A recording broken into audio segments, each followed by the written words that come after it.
So before beginning this, spoiler warnings for the Rise of Skywalker. You have been warned. So over the last couple of weeks, I have heard a lot of hot takes over Rise of Skywalker. Some of them are pretty fascinating. Some of them are a little out there. And some of them are pretty bizarre.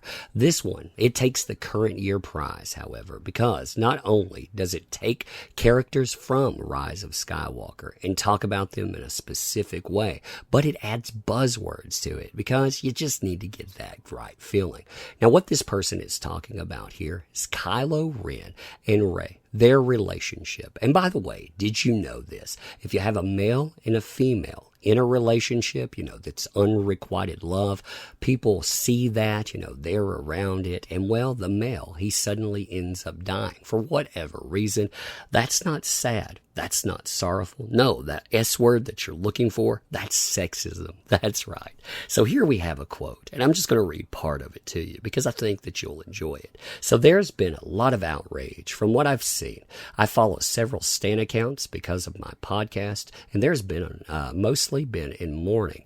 I think a lot of it has to do with Ben's death. It's also rooted in this weird sexism that we see a lot from male creators, where a woman expresses a desire for romantic love, but it has to be tragic, and they have to be alone at the end to be strong. So, Rey going off and moving to this desolate planet at the end of a throwdown, her not being with Kylo Ren there because, again, the way that things turned out, they weren't so happy. Yeah, that is not sad.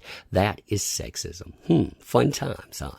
It's interesting how many things get buzzwords from this specific crowd.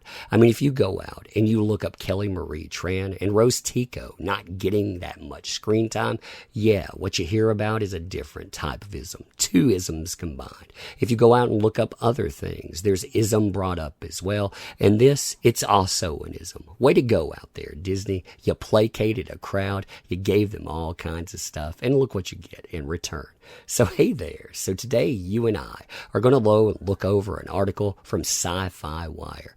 Now this article I think is kind of interesting in the fact that, number one, this is Sci-Fi Channel. I mean, if you think that the Sci-Fi Channel is above all of the craziness and current year debacles that we've seen, yeah, you haven't been looking at them in a long time.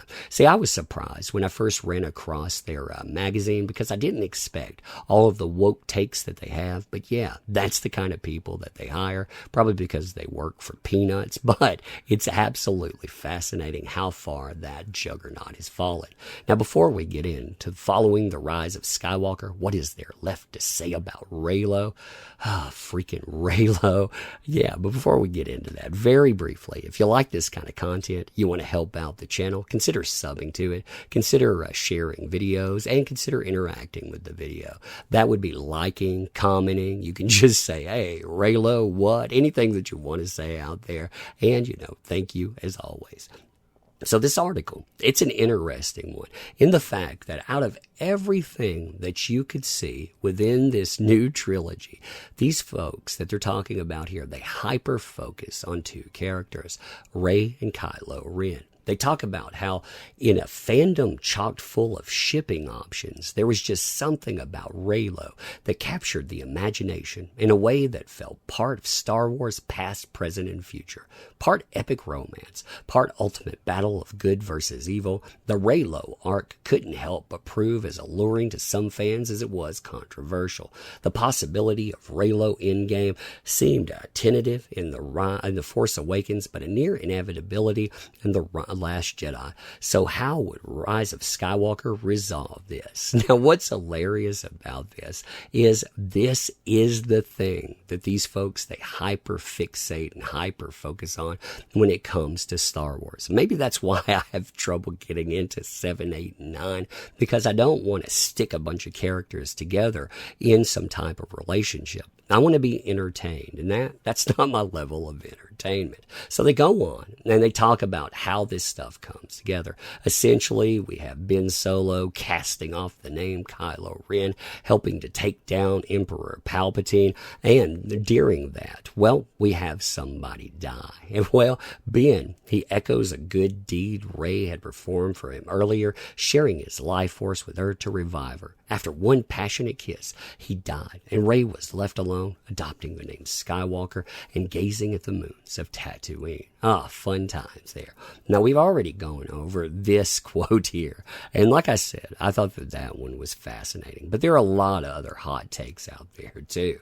Here's one from Twitter as well, talking about their ends are so bleak. Ben, having never known true light, has finally found one in Rey, his ray of light. Am I reading like 50 Shades of Grey, or am I reading Twilight or something? Because I feel like I've tuned into something that is not Star Wars here. But continuing, and he gets to enjoy that for rare seconds before he dies. And Rey, she ends up alone on a desert planet, just like in the beginning of the series. All this searching, all these battles, physical and emotional, and for what? She's still alone. I guess you can say it wasn't about shipping them together as a couple necessarily. It was about the fact that the whole series pointed to them as being the place where they could find happiness and belonging they searched for. The whole series alluded to that, and then it didn't deliver. There's some ways to twist the ending and make it, quote, hopeful, but I haven't achieved that yet. So, they look at this. They don't feel that the ending is hopeful. Of course they don't feel like that, because out of the entire endeavor, again, you see what these folks hyper-fixated on. Now, the same article, of course, tells us that if these folks would have gotten what they wanted, they wouldn't have gotten what they wanted anyhow. If you look through this next paragraph here, they talk about how they wanted, Rey to be a nobody, for example, and then they pick up the idea of relationships again.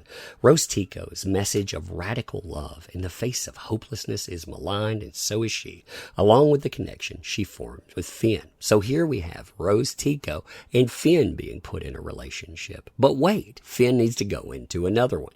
Any hint of there being something beyond friendship with Finn and Poe, something both actors cheer for, is given a quick no, and you can see the word there, as both characters are shoved into new romances with just added female characters, which in turn reduce their own importance to the story to view them simply as love interests. And then there was Reylo. So you see that they can't even decide what characters they want to throw together. And what's interesting about this is if Rose Tico had been given that relationship, would we be hearing the same people talk about this as ism too? Oh, it was sexism to basically combine her into that because she don't need no man. I could have just seen that. So then you have complaints that I actually do agree with here. When people talking about this relationship at all. See, every time they're on screen together, except at the very end, they're fighting one another. When he finally comes to her aid, redeemed, and in his solo bravado glory, the only word he says is ouch. They never talk. They never cry out over another's dead body. When Ben died, our theater laughed. That's how little emotional buildup there was. That's how sudden and strange it was. Then we didn't see Rey mourn like it all. It was infuriating. That's true there. Actually, when we were in the theater, when they went to kiss, before going to Force Healer, you had people saying, what the world, except, a little more dramatic. There was a lot of reaction, but none of that was cheering for so stunning, so brave. They go through, of course, talking about, again, symbolism and on, before getting into the fact of the relationship yet again. The film explicitly plays their relationship as one of tension, be it a pull of power, the thrall of romance. Some moments play like rom-com, such as the shirtless Kylo clearly flexing for Rey and her being embarrassed by it.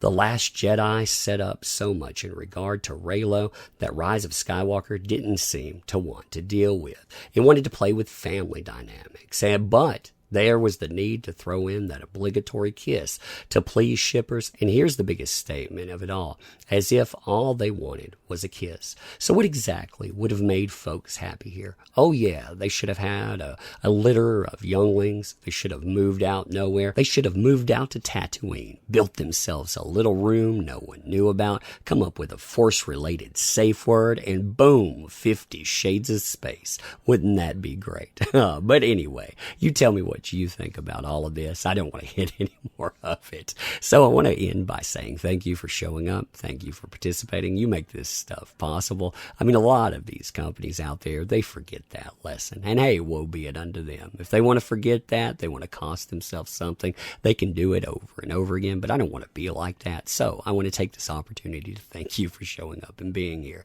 If you want to help out with interactions, that's awesome. Appreciate it. But you just spending time here, that matters. So I don't want to take up any more of it. So ending, thank you. Appreciate you. We'll do this again soon.